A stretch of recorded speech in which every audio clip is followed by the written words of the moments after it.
A female infant high risk for HIV arrived here at Batson Children's Hospital in the fall of 2010. Her case has now made history. Dr. Hannah Gay is the Batson pediatric HIV specialist who implemented a somewhat modified protocol of treatment for the unidentified infant when she arrived at the hospital at 30 hours old.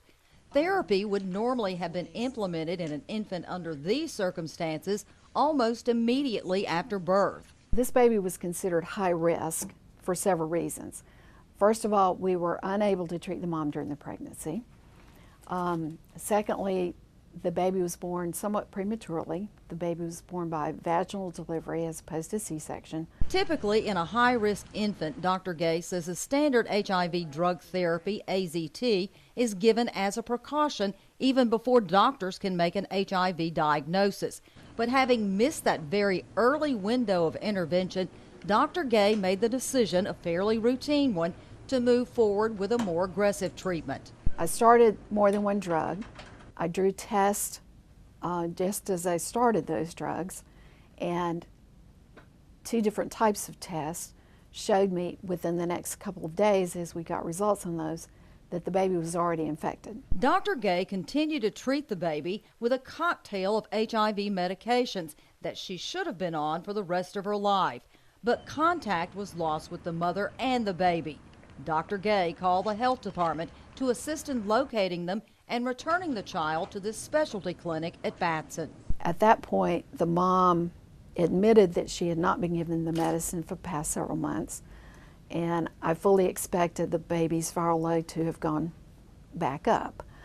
But when we drew the test, we got back still an undetectable viral load. This is the first case where actual infection has been documented and then lost later. The aggressive therapy appears to have stopped a process called replication, which is the thriving life cycle of HIV when it goes to reservoirs or hiding places in the body.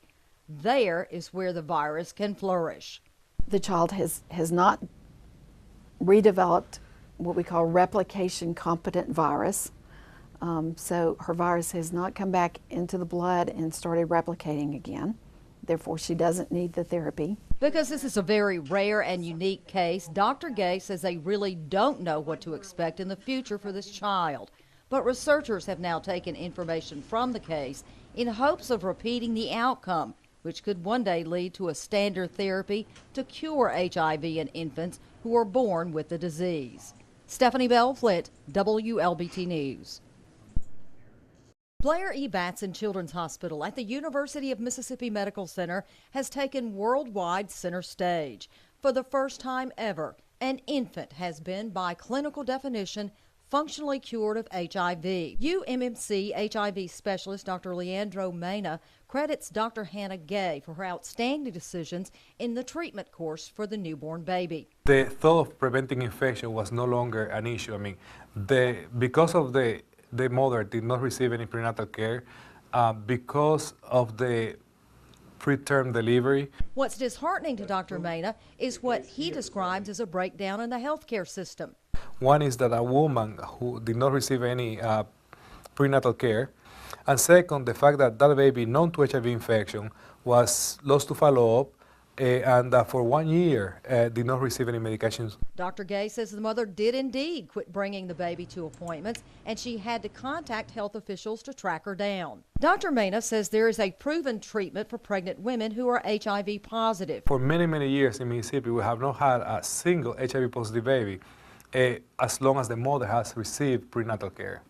So we know that it's effective enough. While Dr. Mena doesn't want the breakdown to occur again, he is hopeful that this patient's cure could be beneficial in the long run to others. I think there is implication I think there is a great implication worldwide for the hundreds of thousands of babies that are born, in places where there is no prenatal care.